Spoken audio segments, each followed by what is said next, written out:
Mutta joo, hei, tervetuloa. Niin voi kertoa, se nykyään on niin, että mä oon huomannut, että kaikki ei tunne mua. Se on ollut mulle ihmeellinen juttu. Ja nyt Heikki Toivanen tuli tuohon nyt päällimmäisenä mun ainakin näyttöön. Mutta mä oon Lehtosen Timo, meitä on Suomessa 10 570, ei pysty erottumaan. Mutta sitten tuo Jyväskylän ammattikorkeakoulu, joka oli mun entinen työnantaja, niin teki sellaisen tempun, että se laittoi mun sähköpostiosoitteeksi letim@jamk.fi, niin kaikki rupesi sanoa mua letimiksi. Ja se on serbia ja tarkoittaa lentää, ja se sopii kyllä aika hyvin, on jossain vaiheessa sopinut elämään, että on ollut ihan kivaa ja lennokasta hommaa, mutta se mun karakteri ja mun elämä, mistä se on lähtöisin, niin kauppiaan poikana synnyin ja Jyväskylässä elin ja tein sitä kauppiasomaa itsekin koko 90-luvun. Isoisäni oli kauppias ja isäni oli kauppias ja 90-luvun loppupuolella rupesi olemaan tuo tilanne tuossa kauppamaailmassa niin tiukka, että isäukon kanssa sovittiin, että nyt meidän suku on kauppaa pitänyt riittävästi ja sen jälkeen niin hyppäsin ihan toiseen maailmaan, eli meni aikuiskoulutuspuolelle kouluttajaksi. Ja johtuen siitä, että Johannes Partasen tunnen 80-luvulta jo, niin Johannes rupesi puhumaan, että tuppas tiimiakatemia. Tuo Hannakin oli vähän siinä pelissä mukana.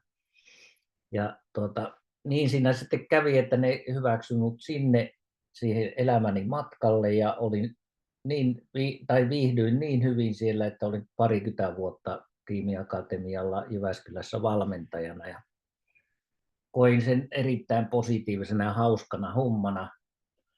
Ja sitten kun miettii karakteria, niin kyllähän siinä, jos on aikaa 20 vuotta jonkunlaista karakteria luoda, niin kyllähän se nyt jonkunlainen syntyy kenelle vaan. Ja sitten kun tiimiläisiltä pyysin palautetta, että minkälainen mä oon, niin siellä on sellainen, ainakin viime aikoina siinä loppuvaiheessa, niin oli tällaisia, että hulluukko ja keksiä ja nero ja kaikkea tällaista ei kovinkaan niin kuin, että hyvä tiimivalmentaja ja niin edespäin, mutta kyllä ne siis innostavana mua piti siellä ja kekseliäänä ja hieman jännittävänäkin ja arvaamattomana ja voi olla, että sekin on karakterinä ihan hyvä, ettei ole ainakaan kovin tällainen lässykkä.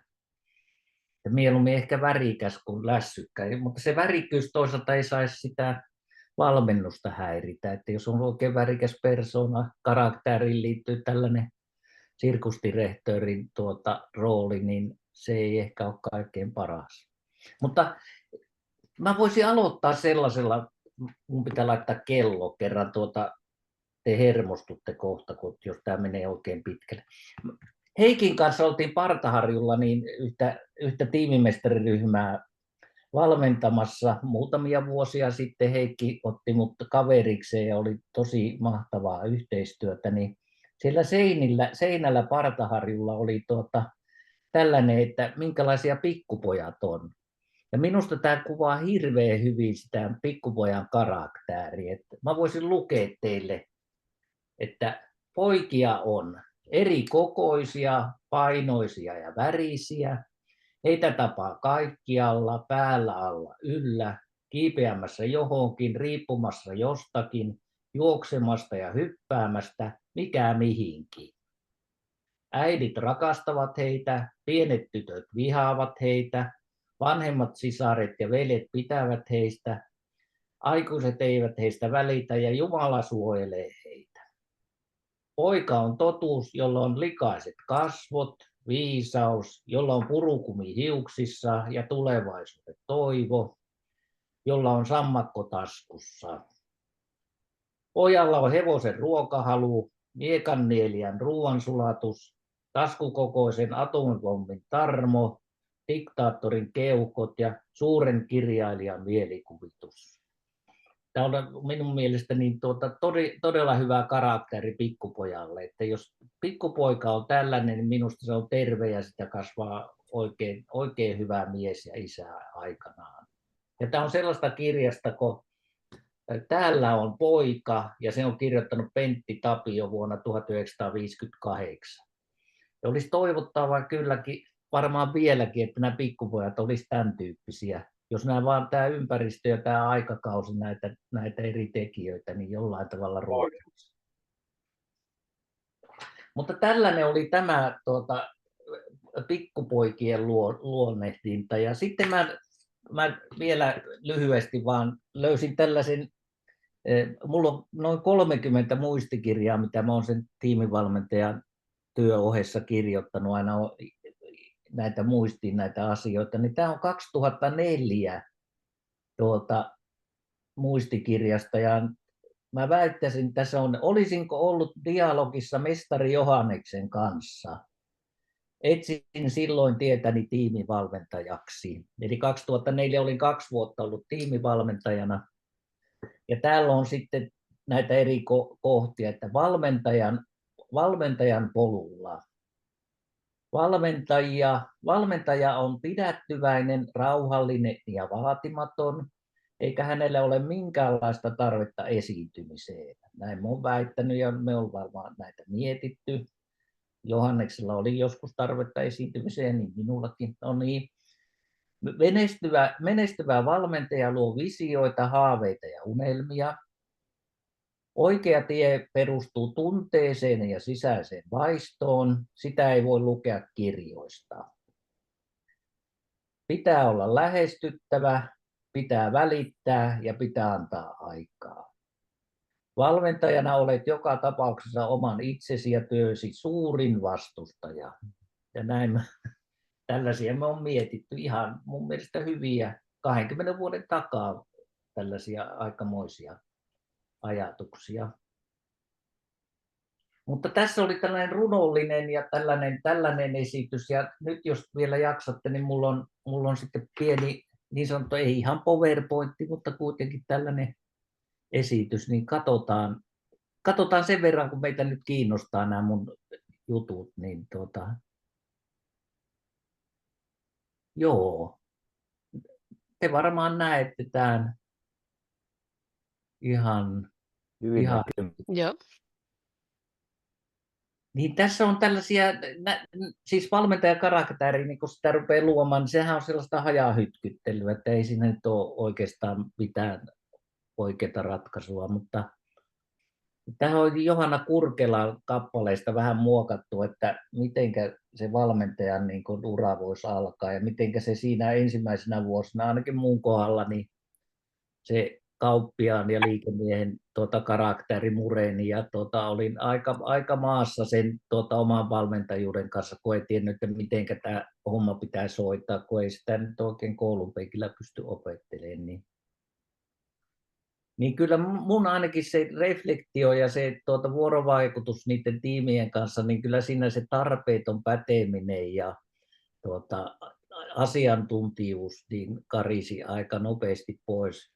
Tiesi aika paljon tietysti bisneksestä ja yrittäjyydestä, mutta kun se valmentajatyö nyt ei ole sitä, että sä tiedät sitä asiasta jotain, vaan sun pitäisi saada porukat miettimään, niin eipä sillä tiedolla nyt sitten ihan hirveästi tässä konstruktivismissa on niin kuin tilaa majatalossa. Ja sitten täällä omat mielenmallit, mä olin 44-vuotias, mielenmallit on aika tiukassa jo tämän ikäisellä, sen ikäisellä miehellä, niin niistä sitten, että minkä mielenmallin mukaan sitä opettajaa, onko sä opettaja vai tiimivalmentaja vai mikä sä oot, niin niiden purkaminen, että jos sattuisi olemaan vähän mielenmallit pikkusen väärät, kun nuorten kanssa rupeat pelaamaan, niin se vuorovaikutus ja se tiimin valmentaminen ei nyt ihan hirveän hyvin onnistu.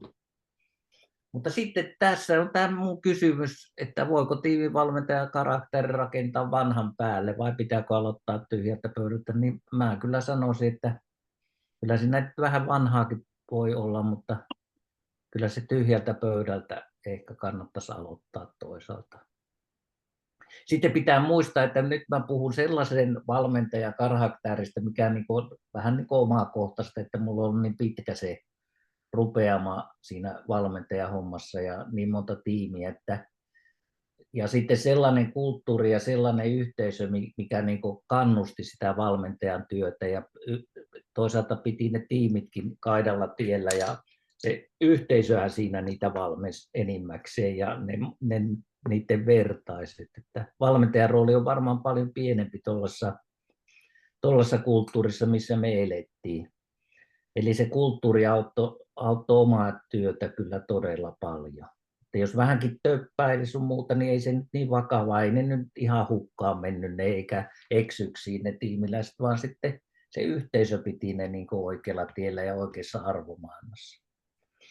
Mutta katsotaanpa, tässä on näitä muutamia tällaisia ajatelmia, nämä voi sanoa hajatelmia, näitä rakennuspalikoita, niin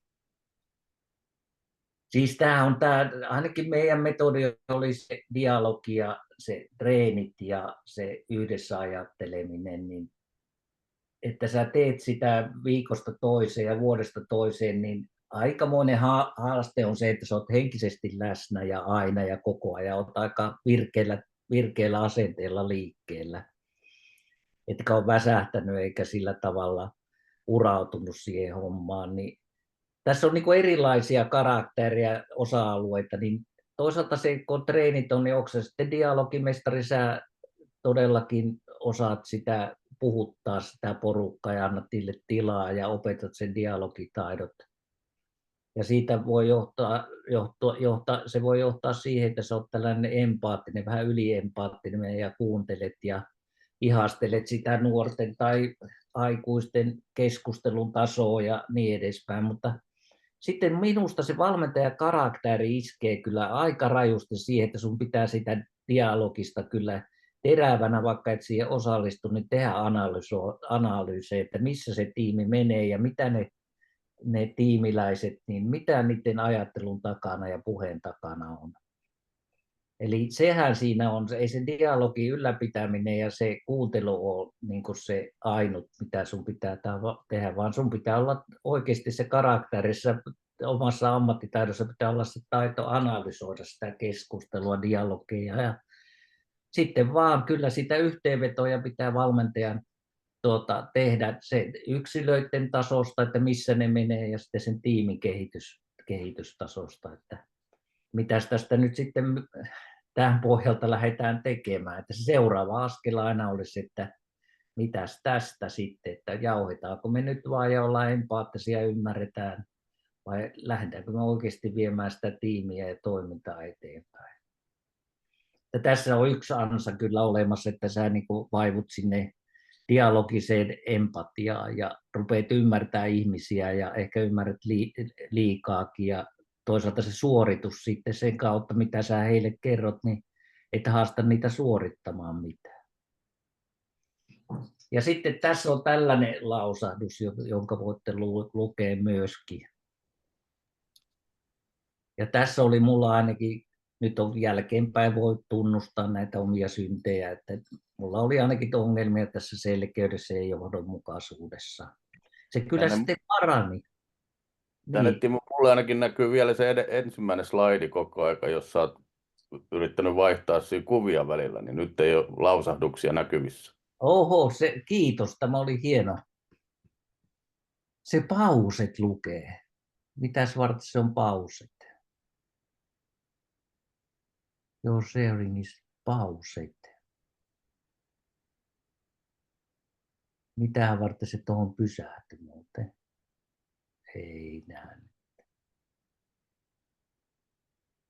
Eihän se vaihtunut nyttekään varmaan. Nyt vaihtuu. Joo, onkohan mulla, no niin, joo. Se on mahtava tämä tekniikan taso. No, mutta tässä on tosiaan, niin nyt jos näette tämän, niin tiedätte mistä mä puhun. Tästä selkeydestä ja johdonmukaisuudesta, joka on tiimivalmentajan tässä kompetenssissa tai karakterissa mun mielestä kuitenkin sellainen haastava. Johtuen siitä, että sä oot sen tiimin kanssa todellakin, niin koko ajan elät sitä kaaosta ja sitä arvaamattomuutta ja ei oikein tiedä mihin päin ollaan menossa ja kuka ajattelee mitä ja kuka tekee mitäkin. Ja tosiaan aika haastavaa. Ja sitten iän myötä oli tässä mitä mun piti selättää, tietysti tämä ironia, salaiva ja tämä peen puhuminen, niin aika tarkkana pitää olla siitä, mitä suusta niin sylkee ulos. Sitten jos se on jotain negatiivista sun muuta, niin se pitää se ajoitus olla oikein ja sitten se pitää olla sellaista hiekottavaa, eli rakentavaa kritiikkiä. Että jotenkin se vaatii kyllä erityistä taitoa, että miten sä tiimille pystyt sen palautteen antaa. Ja tämä Chaos Simulator Pro Plus, niin se on mulla tällainen syntetisaattori tuossa mun avaruusorkesterissa. Ja se on kyllä niin sekopäinen soiti, että sitä ei ehkä kaikki ymmärräkään heti. Niin en haluaisi sitä olla tiimivalmentajana, mutta kyllä mä tykkään sillä soitella. Toisaalta sitten selkeyteen, jos tulee tällainen, että sä rupeat etsiä sitä tiimistä niin sanottua kuria ja järjestystä koko ajan, niin sekään ei kyllä nyt ole ihan oikein. Sä pidät niin suitsista kiinni ja sillä tavalla pidät sen niin järjestyksessä kuin olla ja voi, niin ei sekään ole. Kyllä niin se tiimin luovuuden ja innostuksen kannalta, niin se on vihoviimeinen tapa toimia. Ja sitten tämä tämä opettaja minusta on tässä tiimivalmentajan kohdalla, niin ihan kun se väänsin tuohon, niin pitäisin sitä ihan positiivisena, että kyllä se joskus tiimi ja on sitten vaikka kun olette johtajia ja tiimiliidereitä muussakin kuin koulukontekstissa, niin ei se välillä huono ole, että jos se vetää niin kuin langat käsiin ja nappaa se homman niin kuin omiin handuihin ja sitten laittaa vähän järjestystä luokkaan. Mun mielestä se on ihan hyvää. Mutta sitten se, kun sulla on se, niin se joukot koossa ja ne on niin henkisesti ja fyysisesti läsnä, niin sitten tämä fasilitaattorihomma mun mielestä sopisi ihan älyttömän hyvin siihen. Sitten kun joukot on innostuneita ja orientaatio kohdallaan, niin sitten sä voit kyllä se heittää niin pallon sinne tiimiläisille. Nyt kokeillaan, meneekö tämä 3. Ei se ihan nyt mennyt. Vaihtuiko nyt? Ei vielä. Mulla näkyy, joo. Rakennuspalikka 3. Nyt Joo. 4. Nyt 3, eikö? Joo. 3. Joo, mahtavaa. Mehän laitetaanpas tuo OK. No. Sitten tämä on tällainen nyt lausahdus. Mä oon näitä joskus aikoinaan funtsunut näitä lauseita, että sitten yrittänyt saada niin kasaan, että miten tämä tiimivalmentajan elämä oikein on. Ja tämä on kyllä, voi hitsi. Niin, tämä on kyllä tietyllä tavalla, mikä teidän luonne nyt on, että kuinka päsmäreitä te haluatte siinä olla.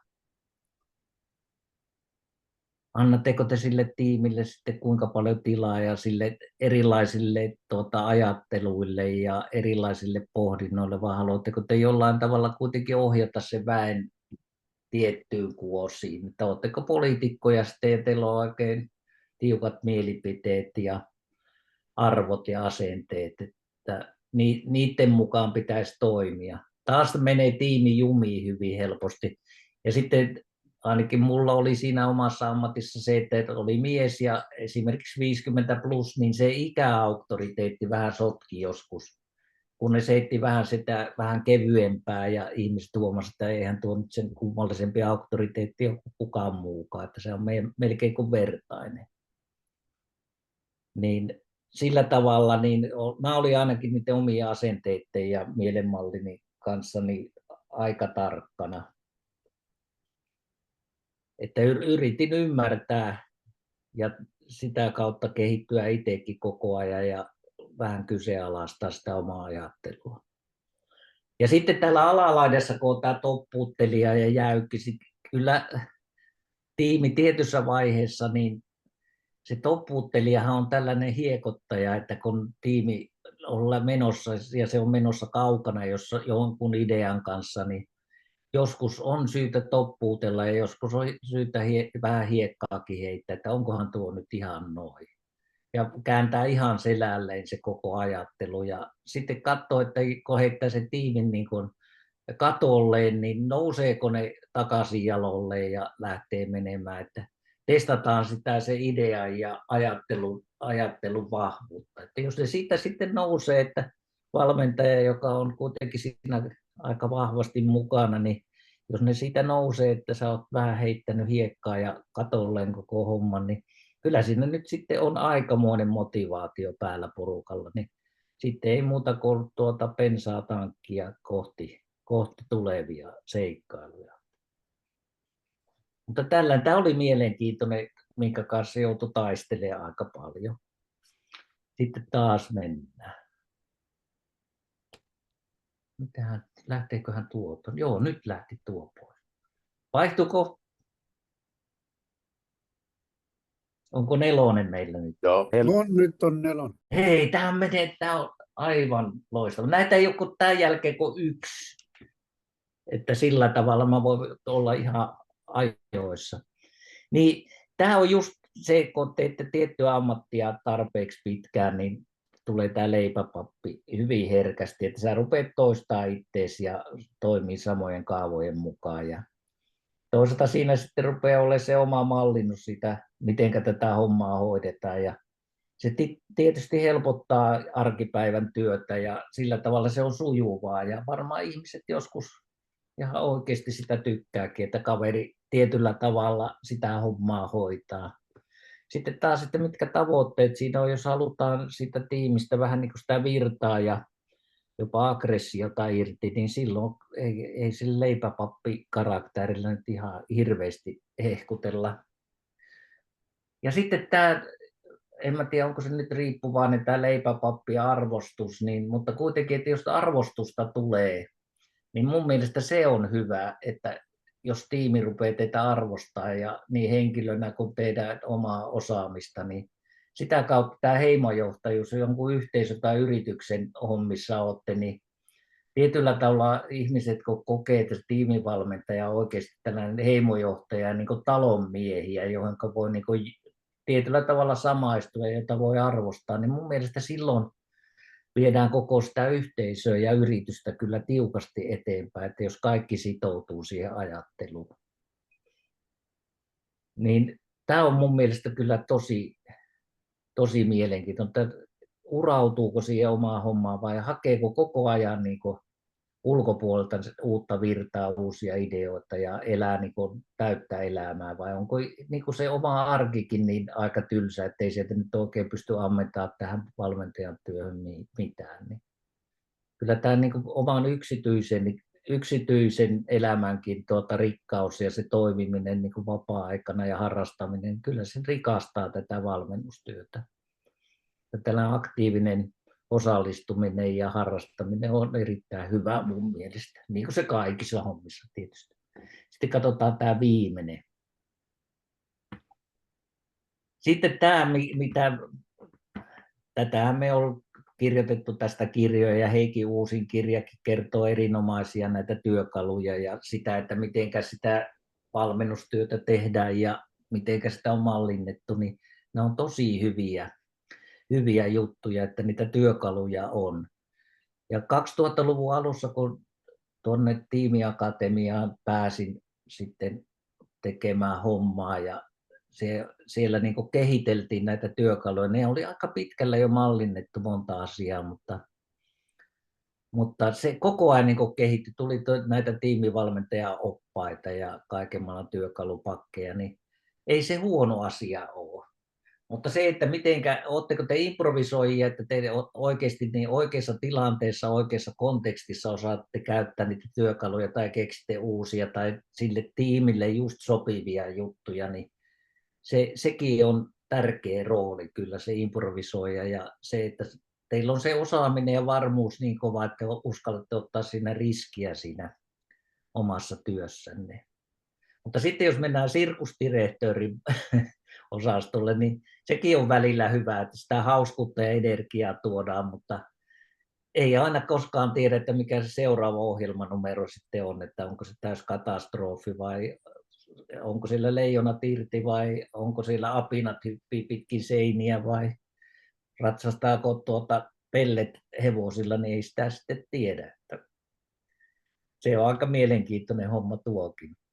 Ja sitten tätä mä rakastan, tätä karakteria, tätä tiimimekaanikkoa, että sitten kun menee niin kuin valmentamaan tiimiä, niin, ja se vaikka tiimiliiderinä, että sä oot tiimimekaanikko, että sä niin kuin koet sen koneena sen tiimin ja sitä kautta, kun kokee koneena, niin että mitä ne koneen osat voisi olla, että onko se dialogi on yksi osa ja sitten ne ympäristö, missä toimitaan toinen osa ja sitten ihmisten väliset kontaktit ja nämä suhteet olisi sitten niin kuin virtajohto ja niin edespäin, niin siitä saisi kyllä mielenkiintoisen mallinnuksen. Mutta tällainen oli nyt tämä tarina kyllä sitten. Sitten en mä oikein muuta keksi. Mulla on tuossa vielä vaikka kuinka paljon, mutta mä voin laittaa tämän tuonne omaan tiimivalmentajablogiini. Niin nyt mä oon niin aikani käyttänyt, enkä ole aikavaraisena halua olla.